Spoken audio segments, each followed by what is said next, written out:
pleasure to, I know we're not doing, Welcome to Leo Live. Today is July 25th, the day before the 33rd anniversary of the Americans with Disabilities Act. And I'm Leo Sarkisian with the Arc of Massachusetts, and I'm going to do a formal introduction of Marty Ford soon, but she's with us from Washington, D.C.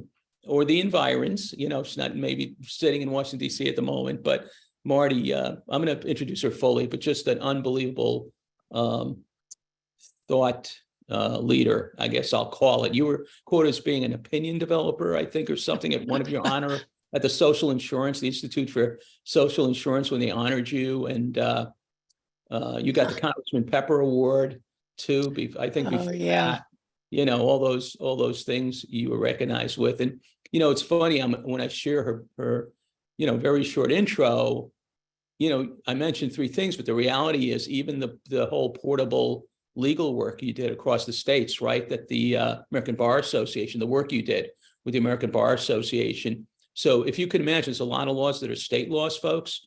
And I remember we had a few sessions, and in one of the National Conference of Executives, Marty had the representative from American Bar Association, and it was on how states can take the whole compact that is like best practice for a state to have around laws. And because there's some laws that are just not federal, right? Like supported decision-making, right?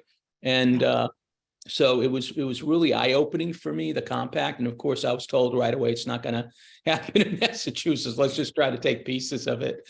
But it's and it was, who knows, it might, if we could have put the energy, it's just hard to put, there's so many issues, right? We face, and the issues you were working on. And so anyway, it's a pleasure to be with you folks. We're going to all get to hear an interview first. Let me pull open the PowerPoint first and share that with you, because that'll just get it lined up. And then we're going to go to recording first. Okay. And this is a pretty nice, I got to share it. It would help if I shared it with you, right? Always a good idea. Okay. So I was really pleased when the folks at PowerPoint and Microsoft automatically did this front page for me, because it looks a lot better. But this is the signing, and it's always bothered me. Justin Dart's in this picture somewhere. The guy that's sitting down. It's not Justin. It's I think he was head of one of the SSA or something. I can't remember his name right now. But anyway, this is the formal signing, and Getty Photos was nice enough to have it on the web for us. But this is our mission statement. I'm not going to read it. I do normally read it, but we're all in on advocacy for community supports and services that foster social inclusion, self-determination, and equity across all aspects of societies. That's our mission. And but what I want to do is, this is something I wanted to do, Marty, which was introduce Major Owens to people, because I don't think people even think about him much. But I'm going to come back to that after I introduce Marty and Charlie. First, Martha Ford. She served as Director of Public Policy at the Arc of the United States from 1984. Well, that's a coincidence, of 84, right? She served as Senior Executive Officer for Policy from 2011 to 2019. It probably would have been earlier if not for the recession of 2009, is my hunch, Marty, that it would have happened even earlier. And then Marty was asked to continue as a Senior Advisor to the Arc, and a role she continues. She's, there's so much that she adds. And what I didn't put in here, that she happened to have a brother, Judd, who had a disability as well. So she has a personal connection to our advocacy. And but during her time, it was pretty heady days of disability policy. And I ended with passage of ADA and the Olmstead decision. But the reality is, for Medicaid, for public education, right? IDEA, we can think of so many things that happened, revisions of the Rehab Act, so on and so forth, fair housing. We won't get into it today, but there was so many other things that happened. And Marty's been recognized by several organizations. Her expertise includes Social Security, Medicaid, home and community-based services, and more. For those of you that came early, I was talking about the compact, for states that the American Bar Association has developed, that she played a role on and helped promote among the Arc and elsewhere. Best practices for laws in states. And then one of the honoree awards, she was called an opinion shaper. I'll call her a thought leader, though. I like that even more. So, and then, so Marty, first place, welcome, and thank you for joining us. And Marty and I will have a dialogue after we look at the video with Charlie. And just to introduce Charlie to you, you became Mass Rehab Commissioner for about 8 years. From 2007, 2015, but that's not his real story. For 7 years, he was institutionalized and he fought his way out. And if you look at the lower picture, you see him as a resolute young man in that wheelchair. You know, he's ready to move, man. He's committed to moving and figuring out a pathway that's constructive, by the way, not destructive. And he helped to found the Boston Center for Independent Living in 1974. He founded and led Northeast Independent Living Center, which is when I met him, and became colleagues and friends, and he became a national leader as legislative chair of NICL, which is the National Association of Independent Living Centers. But yeah, but they, I guess, councils on living, right? It's a different kind of rhythm on the sentence. And he continues to play a key role today in disability advocacy. He's a consultant with the Disability Policy Consortium. So the game plan today, you know, the short intro of what today's about, and interview with Charlie on video because he's there in Washington, D.C. right now. And then Marty will talk about her experiences, and I have a few things go back and forth with her on. She's got a rich, just to let you know too about Marty. Okay, I got to say this. I didn't have the picture where she's at a meeting with President Obama and the sitting attorney general at the time. I had it for a few years on my PowerPoints all the time, but we had a briefing, you know, we had one of 15 briefings with the President of the United States, Barack Obama. The ARC was invited, 150 of us. And next thing I see, she's hugging, or they're hugging her, the chief of staff for Obama and the national policy advisor, people she had worked with and knew over the years. And we were sure Obama wasn't going to show up because not only did they show up at the briefing, but Michelle Obama showed up. And the next thing we knew, the president was in the room. You can go online and type in the ARC and Obama, and I bet you'll see it's 4-minute thing of how he's got our back. So just you know, to let you know about that. So without further ado, and as people are slowly coming on here even more, so we're going to have this posted. You can let others know. Obviously, we'll be letting people know with our, you know, we've reached almost 20,000 people on our email list, folks, with notes from the ARC. And in the last few weeks, we were at 50% open rate because of the way we send it out twice, once during Thursday night and once on the weekend. So it is a great vehicle for our advocacy, and I'm really pleased that that's been working. So, and we will be obviously promoting this important session.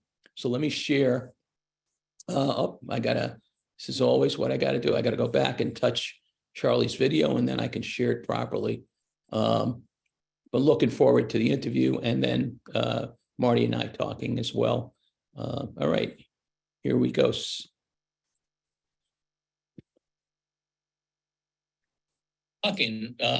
You're right now in Washington, D.C. while people are reviewing this, right?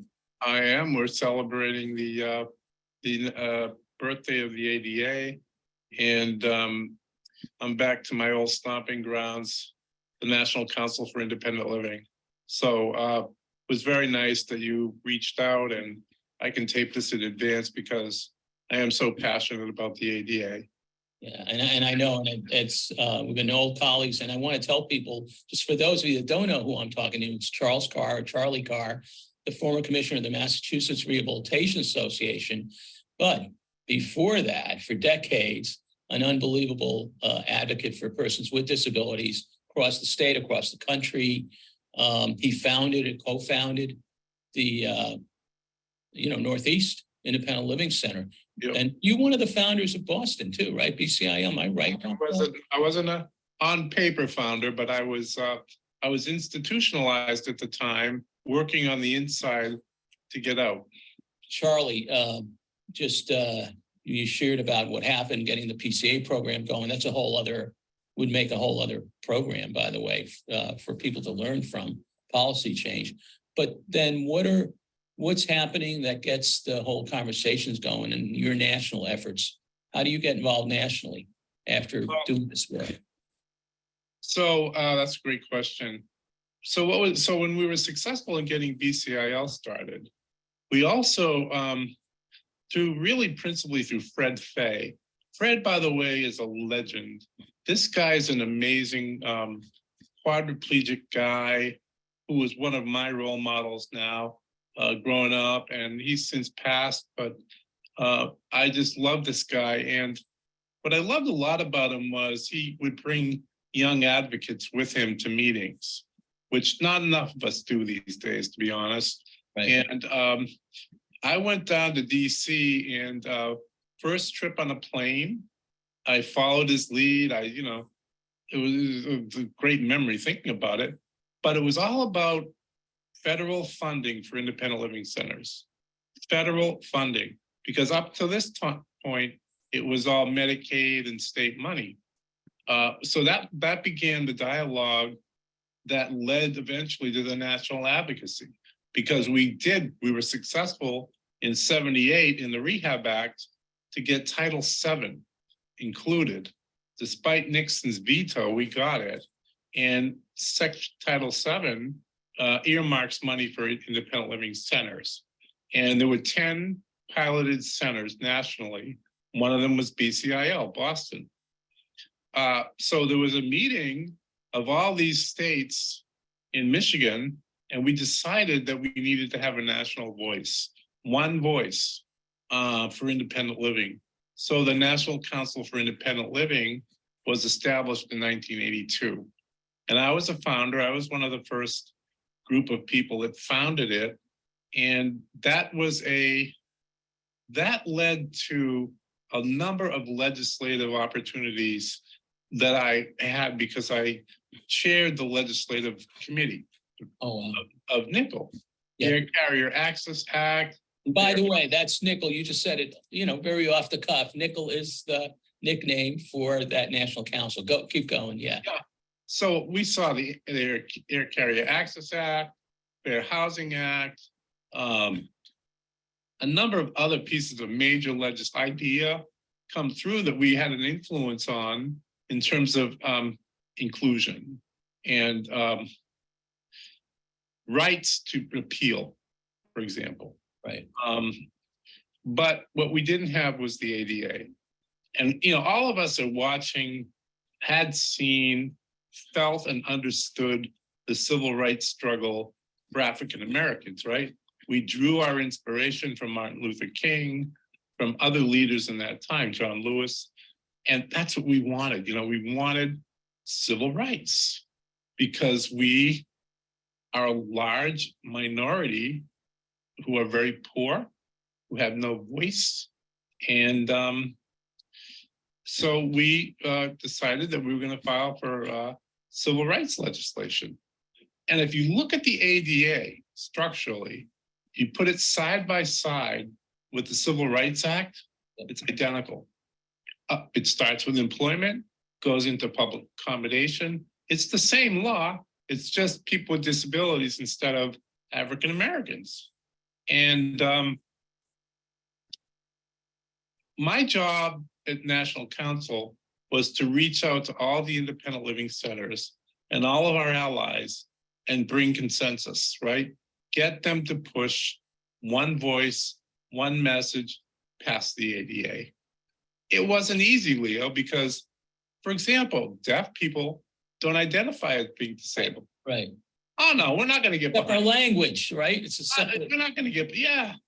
And so we had to think, well, what would you need to do? And they eventually came around. Frank Bowe said, put something in there about telecommunications. We did it, Title V. Yeah. Brought the deaf community in, right? Oh, no, we speak different languages, but, this legislation will help. So anyway, we got it. We got this. And Charlie, just for people to know too, the ARC was very involved in being a partner.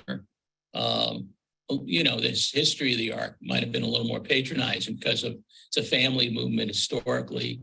But Elizabeth Boggs with Justin Dart and Paul Marchand was very active. But it really was a movement that independent living centers and others cross disability were the face of, and are the face of to this day, because of the extreme discrimination that people like you faced. Like, really? Like, I can talk. I can say I have ideas. What are you talking about? I have no rehab potential. And I I don't want to live in a facility. I want to live in the community, right? I mean, Right. and with Olmsted in '99, ruling by the Supreme Court, it basically said that anyone with a disability has the right to have the state fund their community life. Yes. So Medicaid had to be allocated to home and community-based services for the Right. first time ever. It's a law. Right. So the ADA was a platform that led to this earth-shattering Olmsted decision in '99, which benefits everybody, Leo, right? Yes. People with DD, ID, and mental health, on and on and on, anyone with a disability. Yeah, and I don't know if it would have passed in this climate, by the way, the ADA. And you really wonder, we had Republicans on board, and I'm not talking about the president, I'm talking about people like Bob Dole and Jeffords, and who was out west there, Hatfield. Hatfield, yup. No, you never would have made it in this climate, Leo. Right. Never. But it almost didn't make it then either. Right. If it weren't for Ted Kennedy, and if it weren't for Tony Coelho, and if it weren't for 5 or 6, what's his name? Geez, Tom Harkin. Oh, yes. If it weren't for a handful of leaders, we would not have got this done. And I think couple that, Leo, with community advocacy.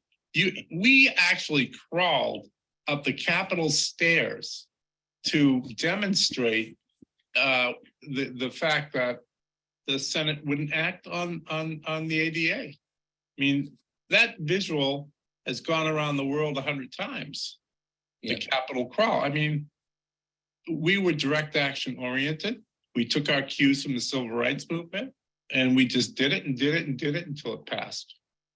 You know, to this day, you know, I always talk about the civil rights movement and then the independent living movement that was part, that has also fueled the sort of new generation of DD advocacy and awareness that was so important for us, right? Self-advocates want independence. Yeah. They want control over their lives. They don't necessarily want their parents speaking for them. That's all independent living philosophy and principles. Not that parents are so powerful. It never, you know, I was a 14-year-old. My mother was the one that got me into the Mass Hospital School, which at the time was a big deal. Yeah. You know, there's nothing like the power of a parent, that's for sure. What do you think the future holds for us, Charlie? Well, I want to start with a shameless plug. On Okay. September 29th and 30th, there's going to be the Paul Spooner Emerging Leadership Summit. And we're looking for 10 to 15 young leaders to get involved in a 2-day leadership development program that will be sort of a springboard for some of these already young leaders to even get further, you know, down the road. So just for the audience, September 29th and 30th, the hosting agencies are BCIL, the DPC, and Mass Developmental Disabilities Council. What do I see? Well, working at the Disability Policy Consortium for me has really opened my eyes, because all of the people that I work with, including the executive director, are under 30 years old. And you know what? They don't have physical disabilities. They're on the spectrum, they've got ID, they've got DD, they've got other disabilities, which is and very ethnically diverse. Large LGBTQ community, large non-binary. You know, you can teach an old dog new tricks. But I'll tell you, it blew my mind when I first started to encounter this young group of leaders. And I love it. I just love it. So what is the future to me? The future is intersectional work that's done very intentionally, that addresses issues that we have not done a good job on. Race, gender, and on and on and on. So we need to be thinking about our new cohort of leaders being that group of people that I'm seeing at the DPC, for example, young kids, young adults that are very differently disabled than, say, when I started out. White males with physical disabilities using wheelchairs. That's not the future.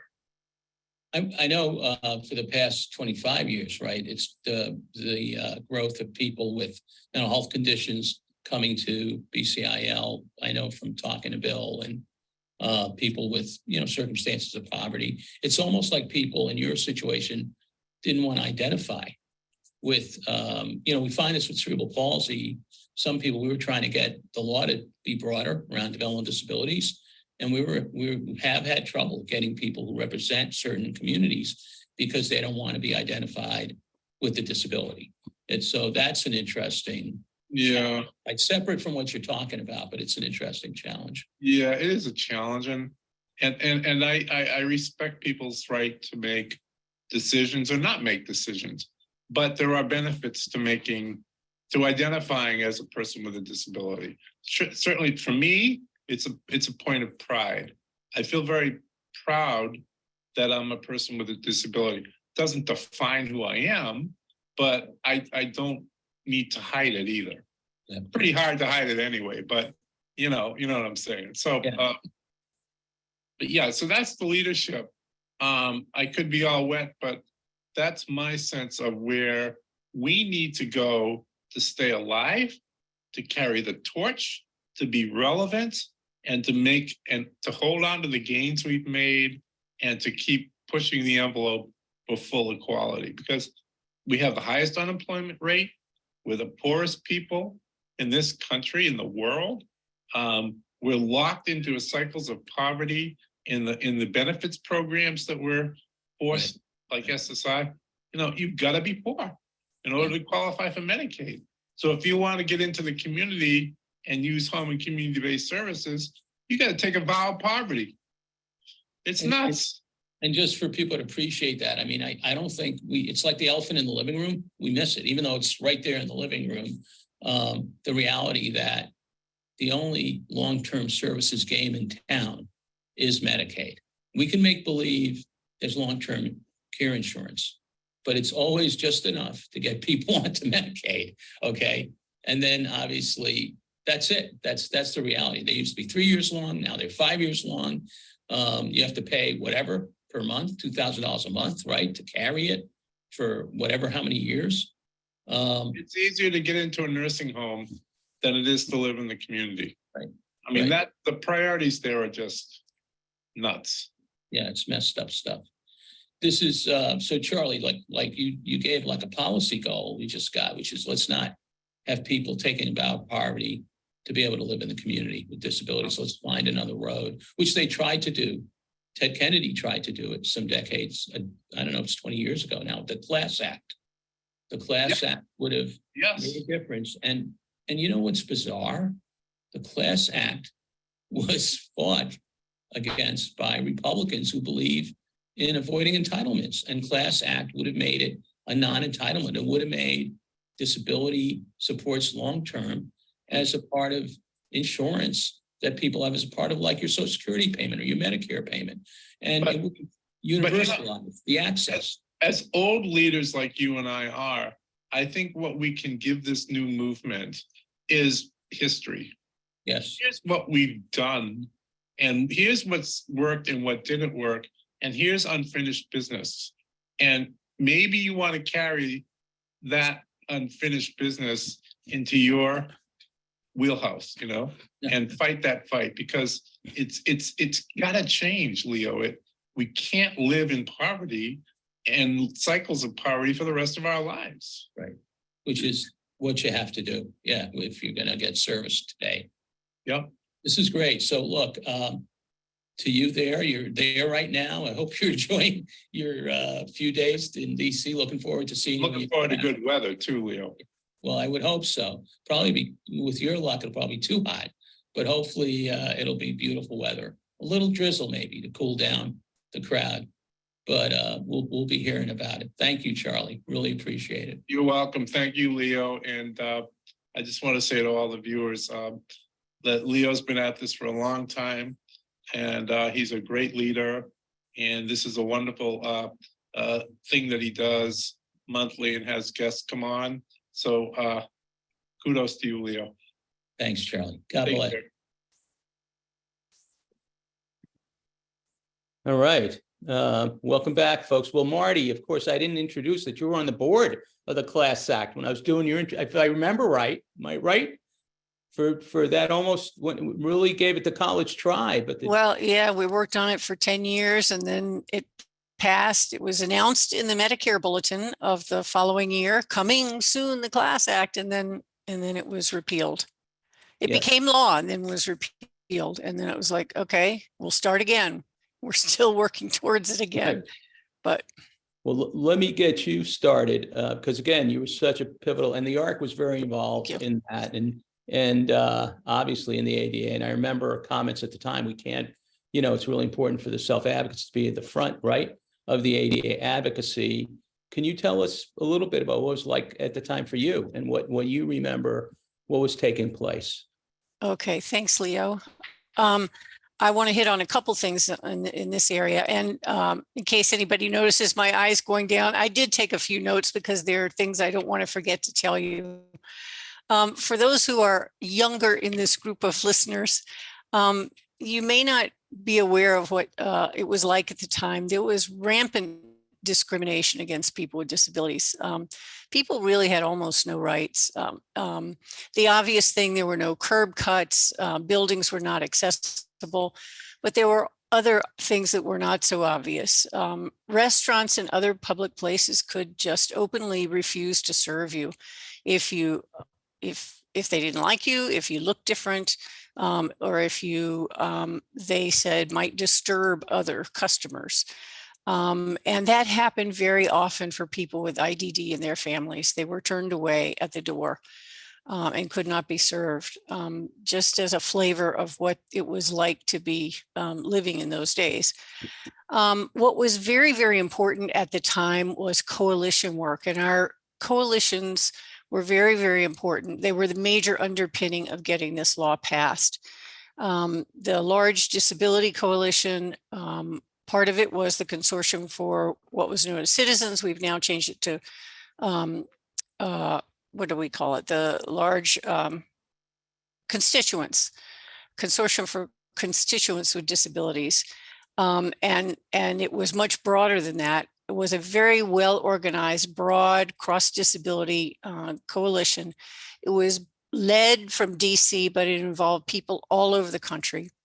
And one very, very important thing to get this law passed was that there was agreed on from the very beginning, and it was held on to the entire way, all for one and one for all.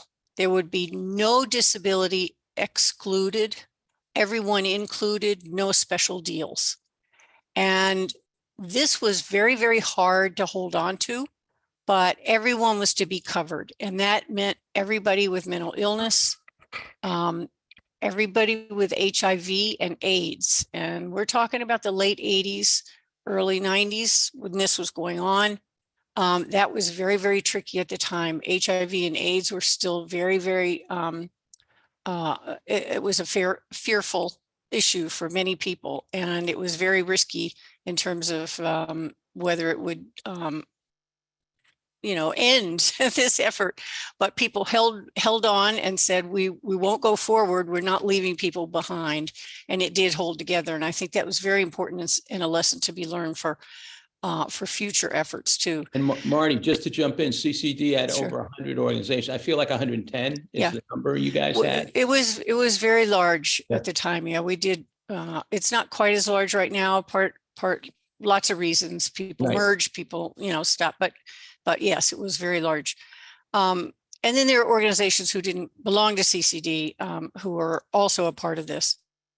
There was a lot of excitement around this, but an enormous amount of work. I mean, this was nighttime, Saturday, Sunday, it was constant.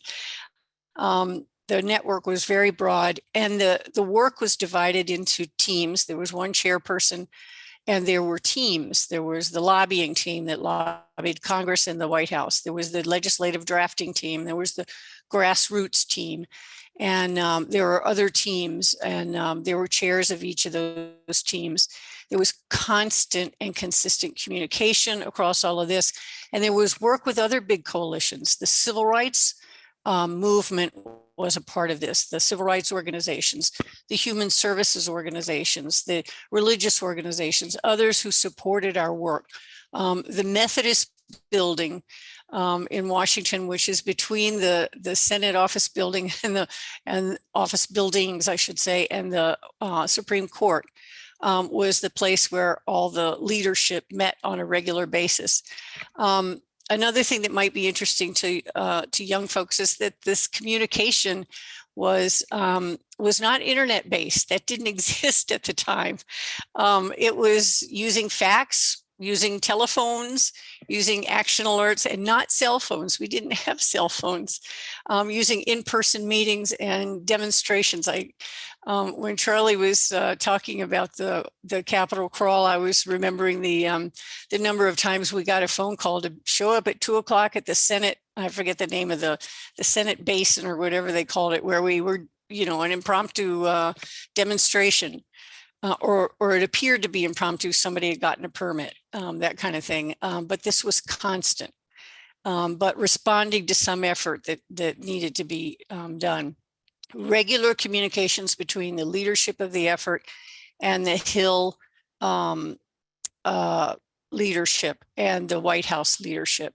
And I did want to add one name to the roll call that Leo and Charlie had, which was Senator Hatch from Utah. He and Senator Kennedy were friends. Yes. And we were losing the Republicans, or we never had the Republicans. I'm not sure which, but we couldn't get the Republicans on the Senate side. And Kennedy and Hatch sat down and had a conversation, and Kennedy convinced Hatch. It was the AIDS issue, I believe, that was the problem. And the issue of food handling by people with AIDS or HIV. And they had a long discussion and brought in experts or whatever. I'm not sure of all the details, but Hatch was convinced that this was safe, that the FDA and others were involved in all, the ADA did not determine food handling safety, that there were other agencies that did all that stuff. And all of these things were worked out the way they needed to be worked out. And Hatch finally agreed and went to the floor and convinced his Republican colleagues that everything had been determined, discussed to his satisfaction. He was comfortable with it and was going to vote in favor and in support of the bill. And that's how it passed in the Senate.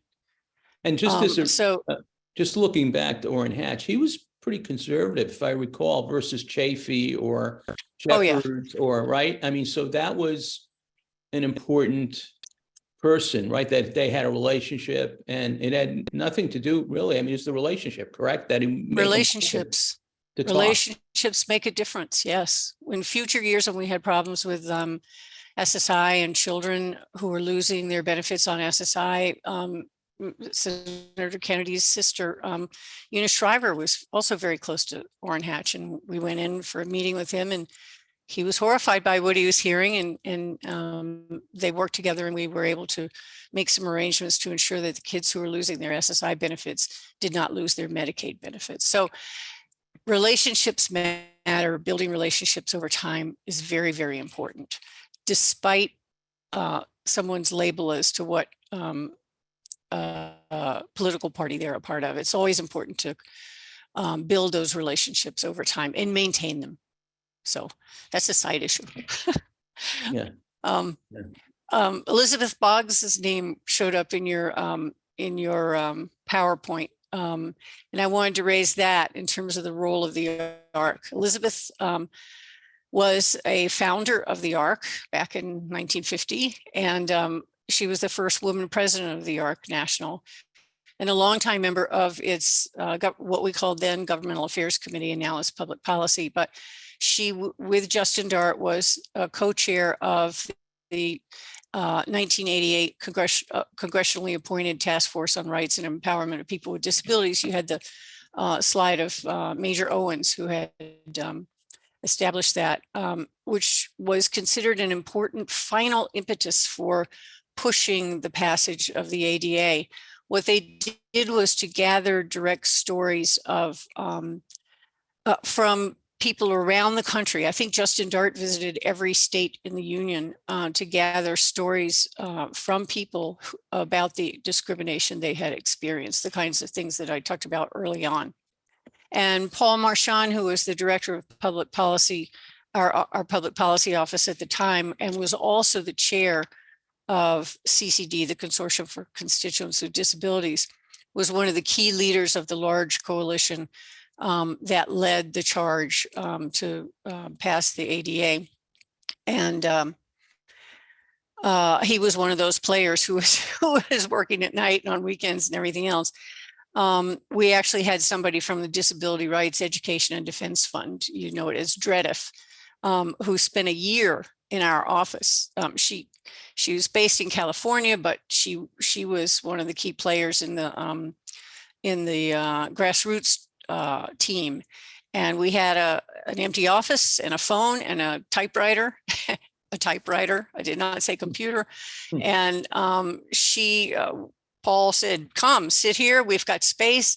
And she had an office in our office for a year. We felt like she was one of our staff or another sister. And she worked from our office for that year on the ADA. Total dedication. That was the only issue she worked on. And the rest of our national policy staff during that year, and then Kathy McGinley was part of that. We were working our other issues, but ADA was the priority, and we were on call to drop everything at any time that, you know, we needed to engage the phone tree or head off to one of those demonstrations or do anything else. And the grassroots was activated nationally on a regular basis. The state chapters we had phone trees and fax trees and things like that on a regular basis.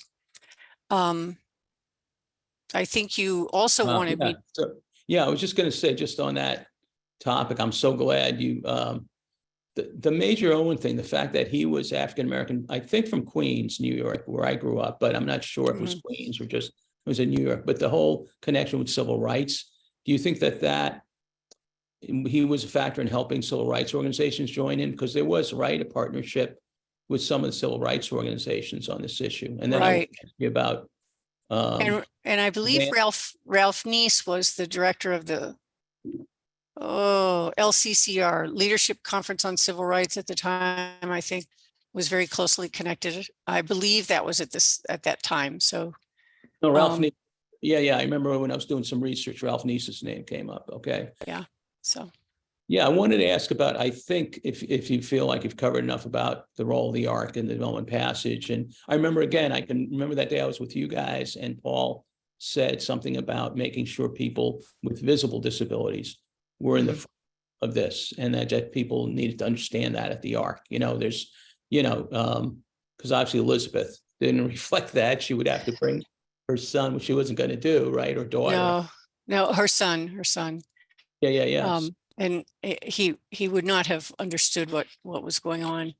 So in terms of advancing HCBS policy, right? Home and community, you know, it's interesting because I feel like IDD, right, world was very much steeped, right, in that fight, you know, and very much in terms from day one, right? The pilot, I forgot what was a community living arrangements pilot that Brian Donnelly from put forward in Congress. Well, that actually was seated ADA, right? No. Well, what happened with the community living amendments policy that was put in was actually the offshoot of the Chafee bill. Okay. The John Chafee bill from Rhode Island. That was what came out of that. It was an 8-year pilot. Well, I forget how long it was, but 5-year pilot that 8 states were allowed to use, but 30 states applied for it, which was really telling in terms of how much the states wanted to move into the community. I think they were afraid of the Chafee bill passing, so they wanted to hurry up and start changing their systems, which was good. But the ADA was a big impetus also for moving into community-based settings. And part of that is the fact that after the passage of the ADA, there were rules put in place called the integration mandate. The Department of Justice, Title II prohibits public entities, including state and local governments, from discriminating against qualified individuals with disabilities by excluding them from services and activities due to their disabilities. And that's referred to as the integration mandate under rules of the Department of Justice.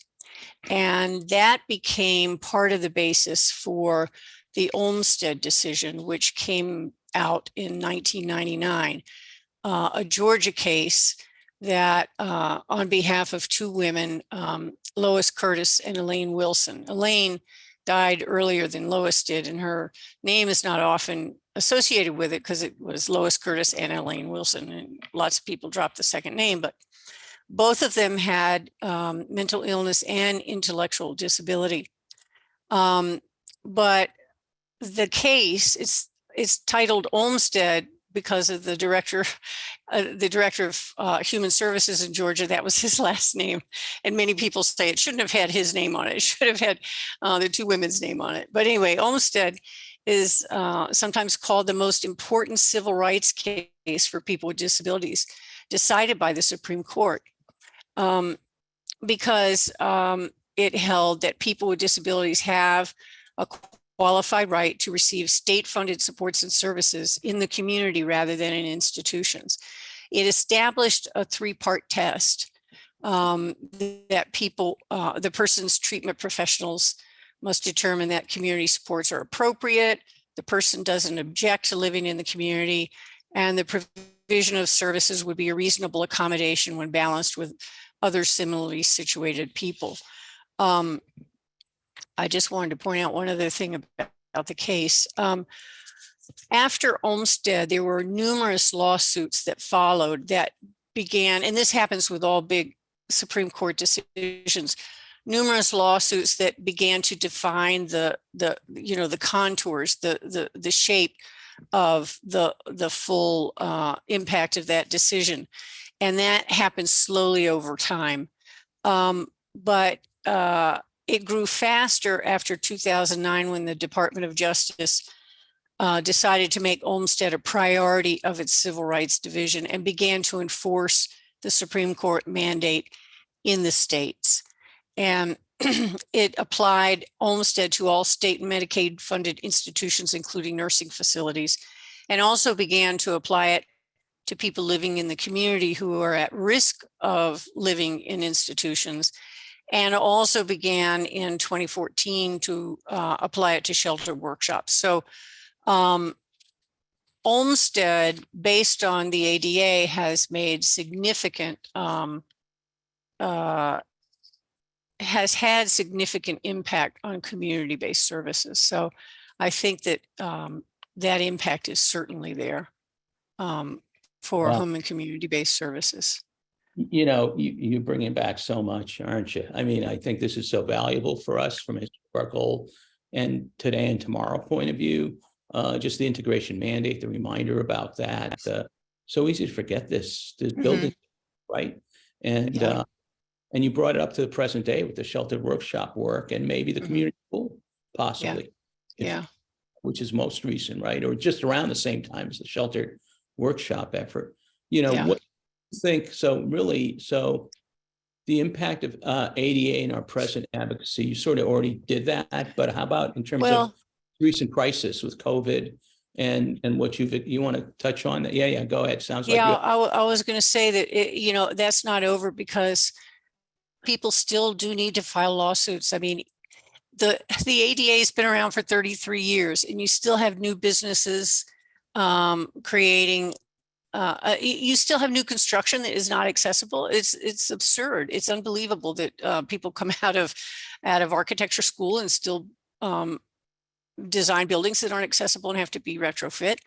That businesses still open their doors and believe that they don't have to make themselves accessible to people with disabilities. And like you just said, COVID revealed some dreadful discrimination against people with disabilities, both people with IDD who were terribly discriminated against in terms of access to healthcare. They were the presumptions about people's value and whether or not they should receive healthcare that is what's the word is Equitable, yeah. right, equitable. If you have limited amounts of healthcare, should it really go to this person with IDD? Should it really go to somebody who's using a wheelchair or already has a respirator? So it didn't matter what kind of disability you had, people with physical disabilities or people with intellectual disabilities, or I'm not so sure how much this impacted people with mental health disabilities, but we certainly know, I just didn't hear of it, but we certainly know it was impacting people with physical disabilities who were already using respirators, who entered hospitals and had their respirators taken away from them to give them to other people. These were their own respirators given to other people.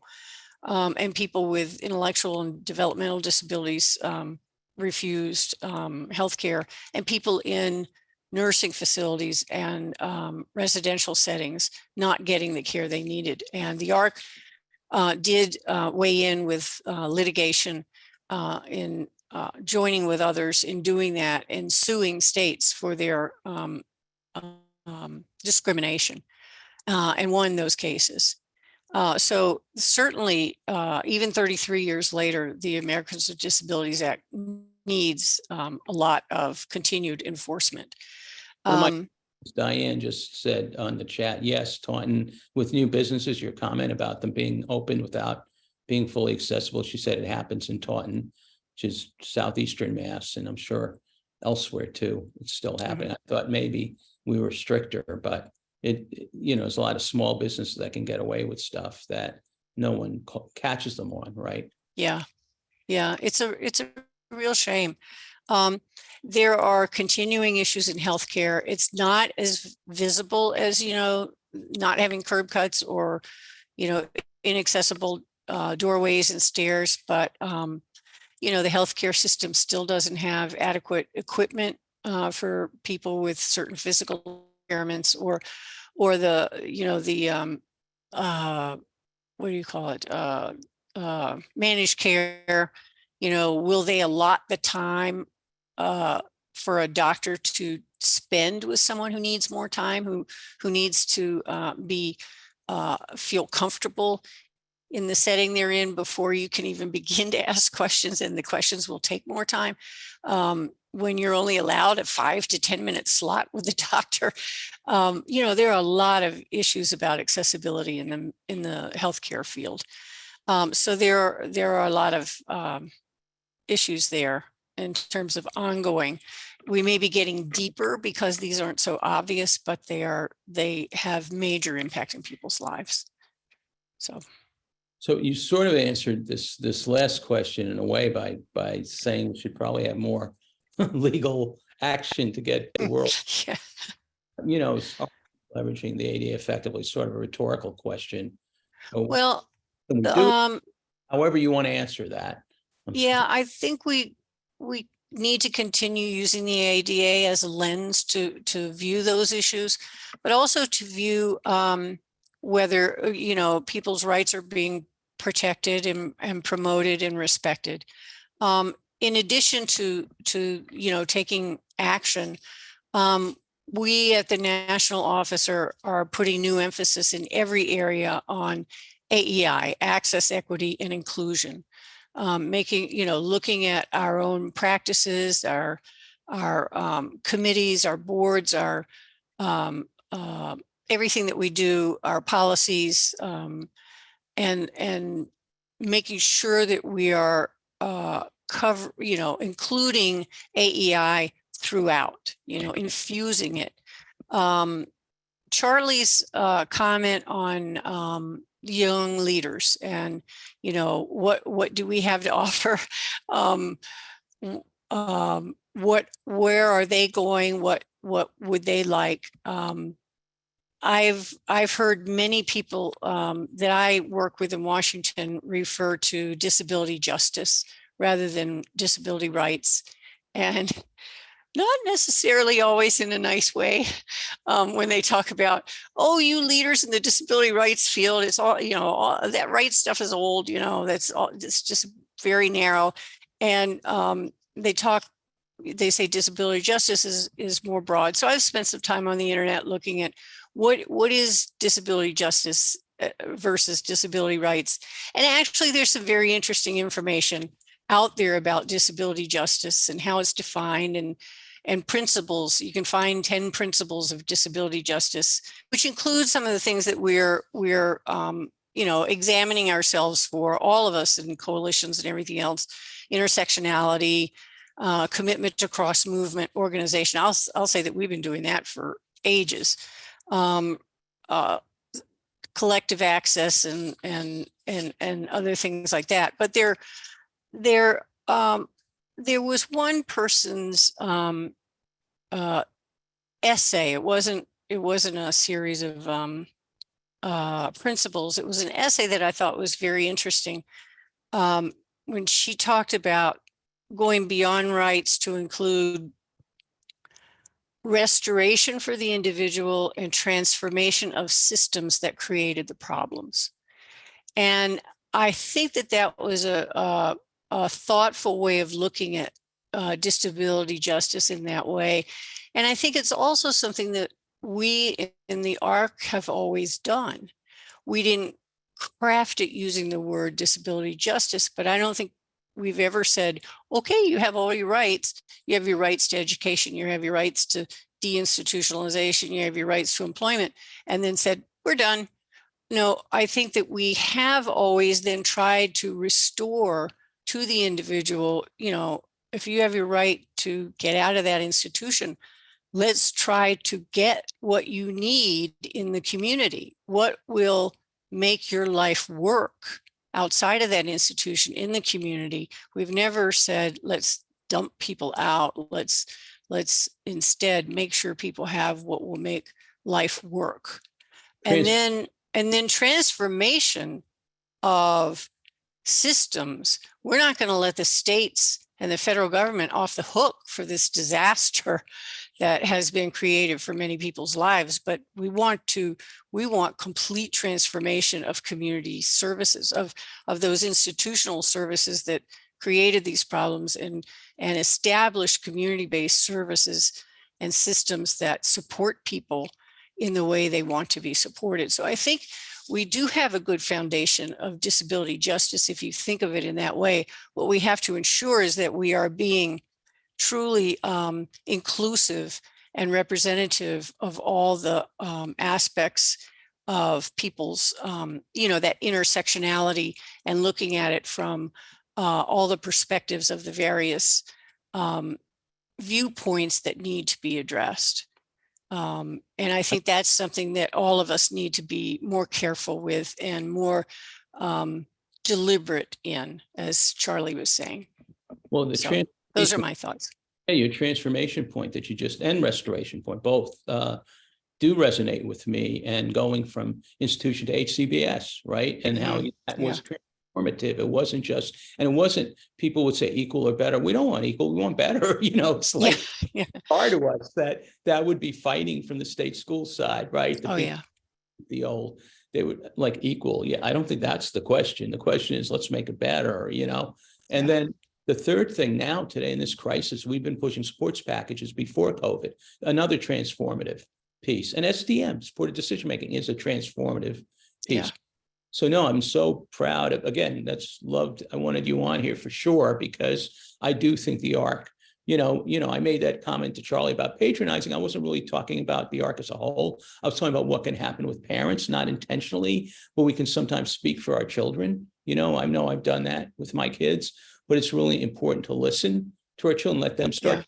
And the ARC supported that. It's just, you know, the IL movement taught us a piece, or taught me, I shouldn't be speaking for other people, to listen better.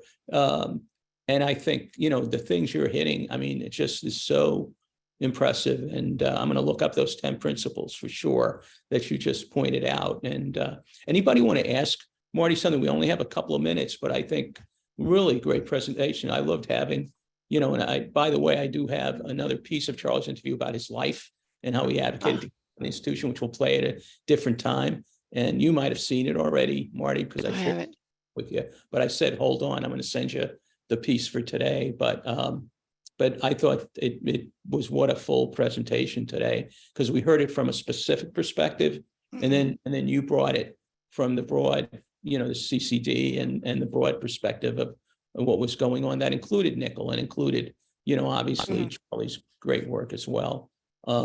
Anybody want to ask a question, or you can make a comment? Literally have a minute or so. Feel free. And if not, that's okay, because we got a great cast. We got a great video cast here that I can't wait till we get it on. All right, no problem. All right. Believe me, Marty, again, I really appreciate it. You're still the same Marty Ford. It's great. And you're the same Leo. Yeah. You're enjoying, you know, having some more time to yourself. And then there's some people on this call that are good colleagues of ours, and it's great to see them on, to hear you, as well as I think someone from the AG's office as well. So just a pleasure. And we're going to, you've gotten me my vlog for the week, by the way. You gave me some key messaging points. I almost want to play a 30-second soundbite of you in my vlog, because it just fits about, you know, the whole, what we've got to do. We can't let government just do it. We've got to, you know, set the tone, set the right benchmark, right? Yeah. Yeah. So thank you. You know, there's a chat in here. Let me just read that and then we'll call it a day. Oh, Diane, again, my colleague Diane, history is important to learn. Thank you. So yes, yeah. And Marty, thank you. Really awesome. Glad to be here. I enjoyed it. And folks, we'll be back next month. Charlie Fisk is going to share his story about his daughter. And it's about her liver transplant as an infant, which was unheard of. And Congressman, I'm going to mess up on his name. He oh my God, he was the mentor of Congressman McGovern. I can't believe I'm spacing out on his name, but you would know him. I think Moakley. I'm trying to, no, anyway, we'll figure that out. But anyway, it's the story again of national change, which is why I wanted Charlie to share about it. And that also will include a 12-minute video about his daughter and what the University of Minnesota Hospital did for her. Go back to the 80s, again, at an important time of change in our history, you know. So, and the Chafee Florio bill, I just remembered. Yeah. You know, Florio, yeah. And I still don't remember how Donnelly got involved in that pilot, but somehow the only reason I know that is you guys would have told me that. No, but it doesn't make it to me. But anyway, so thank you so much. All right, everybody. Yeah. Thank you all. Take care, everybody. See you in next month. Bye-bye. Bye-bye. Thanks.